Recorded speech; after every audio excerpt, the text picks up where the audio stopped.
व्यवसायिक क्षेत्रलाई मानव अधिकार तथा उपभोक्ता अधिकारप्रति उत्तरदायित्व बनाउन जनचेतना अभिवृद्धि गर्नु। व्यवसायिक गतिविधिसँग सम्बन्धित वातावरणीय संरक्षण तथा आदिवासी समुदायका अधिकारप्रति सचेतना अभिवृद्धि गर्नु। त्यस्तै मानवाधिकारमुखी विकास पद्धति अवलम्बनका लागि सम्बन्धित निकायलाई उत्प्रेरित गर्नु। जुन किसिमबाट संविधानले दिएको अधिकार छ, उपभोक्ताको अधिकार भयो, आदिवासी जनजातिको अधिकार भयो, त्यसको पनि सम्मान हुनुपर्छ। त्यो अनुसार पनि अघि बढेर जानुपर्छ। यसकारण चाहिँ नि व्यवसाय पनि हुनु पर्यो, व्यवसायले व्यवसाय पनि गर्नु पाउनु पर्यो, मानवको मानवाधिकारको हनन पनि हुनु भएन, त्यो सुरक्षा पनि हुनु पर्यो।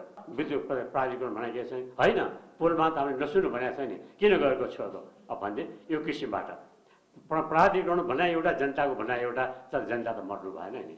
जनता त मरि 7 जनाको ज्यान गइसक्यो भन्ने कुरा चाहिँ यो गोर्खापत्रमा छापेको समाचार हो। त्यो समाचारको किन यस्तो भयो त? किन हामी त भन्छौँ व्यवसायले किन रोक्न सकेनन्? किन यो यस्तो भयो त? सरकारले किन रोक्न सकेन त? के हुन सके त? यसमा चाहिँ मानवाधिकार रक्षा किन हुन सकेन? यो कुरा पनि छलफल आउनु पर्यो, यो कुरा हेर्नु पर्यो। किनभनेदेखि व्यवसायले व्यवसाय गर्नु पाउनु पर्यो, तर जनताको ज्यान त जानु भएन नि। त्यहाँ के को त्रुटि भयो? किन चाहिँ त्यहाँ विद्युत प्रणालीले संरक्षण दिन सकेन? किन उसले चाहिँ शिक्षा दिन सकेन? किन सूचना प्रवाह गर्न सकेन? अथवा किन चाहिँ नि त्यहाँ त्यो किसिमको जुन किसिमबाट त्रुटि भइरहेछ किन रोक्न सकेन?